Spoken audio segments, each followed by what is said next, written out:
রাতে বিশ্ব ইজতেমা চলাকালীন সাতপন্থী লোকেরা এসে অতর্কিত হামলা চালায়। সে হামলায় রণক্ষেত্রে পরিণত হয় বিশ্ব ইজতেমার মাঠ।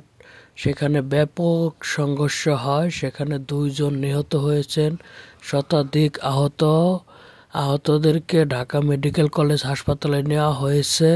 গভীর রাতে মুসল্লিদের নামাজের সময় অতর্কিত হামলা করে মাওলানা সাদপন্থী লোকেরা এসে। তাদের দাবি তাদেরকে সময় আগে দেওয়া হয় নাই কেন, সেই ক্ষোভে তারা অতর্কিতভাবে হামলা করছে।